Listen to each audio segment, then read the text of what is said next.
आप जब 14 साल के थे तो आप कैसे होते थे? मैं कैसा होता था? मैं बड़ा यंग सा होता था। कद में काफ़ी छोटा था, उससे थोड़ा और मोटा था। एक second, if I want to say insecure, can I say that in English? बहुत ज़्यादा आपको इंट्रोवर्ट आप कह सकते हैं। बहुत इनसिक्योर थी एक्चुअली। फर्स्ट टाइम प्यार हुआ, मैं क्रिकेट बहुत खेलता था। या लगा कि शायद प्यार हुआ है। मेरी सबसे फेवरेट चीज़ थी म्यूज़िक। कुकिंग का बहुत शौक था। भगवान सब कहते थे कि बेटा बावर्ची नहीं बनना तुमने। मेरे पास एक छोटा सा रेडियो होता था। आई थिंक मैं अपने आप को कमरे में बंद करके बस गाने सुनती थी। ट्यूशन के टीचर पूछते थे ना, लाइक मैं सुपरमैन बनूंगा बड़ा होकर। अच्छा, मैं जो है ना वो पॉल एडम्स की तरह ऐसे बॉलिंग कराता हूँ, चाइना मैन जिसे कहते हैं। अजीब एक्शन है मेरा। तो 14 साल की उम्र में तो अब तो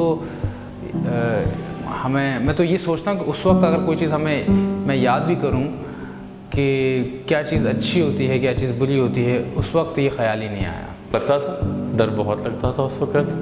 हाँ, कोई बड़ा भाई नहीं था। हमें इतना पता नहीं था कि लाइफ होती क्या है। I was still capable of doing terrible things, but yes, मासूम था। I mean, everyone is capable of doing terrible things.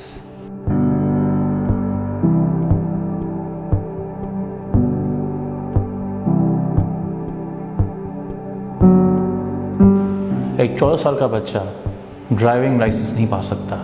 एक 14 साल का बच्चा इस मुल्क में अपने नाम पे कोई प्रॉपर्टी होल्ड नहीं कर सकता। एक 14 साल का बच्चा कानून के तहत शादी नहीं कर सकता। एक 14 साल का बच्चा इस मुल्क में वोट नहीं डाल सकता। एक 14 साल के बच्चे को इस मुल्क में शनाख्ती कार्ड नहीं दिया जाता, चूँकि वो कमसिन होता है, वो मासूम होता है, वो बच्चा होता है। मगर उस बच्चे को अगर हुकूमत ने कुछ दिया तो मौत की सज़ा। शफ़क़त ने वो जुर्म किया हो कि ना किया हो, मगर शफ़क़त को मौत की सज़ा 14 साल की उम्र में सुनाई गई।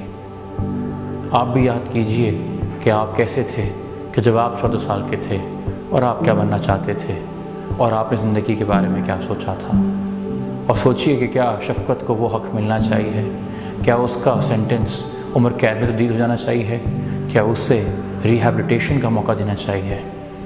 शफ़क़त का केस हमारे पूरे क्रिमिनल जस्टिस सिस्टम का एक ट्रायल है कि कैसे एविडेंस से इसे कलेक्ट नहीं किया जाता, कैसे जुल्म और जबर करके किसी से फोर्सफुली बयान निकाला जाता है और कैसे उसको एक ऐसी सज़ा सुना दी जाती है जिसका वो मुस्तहिक भी नहीं है।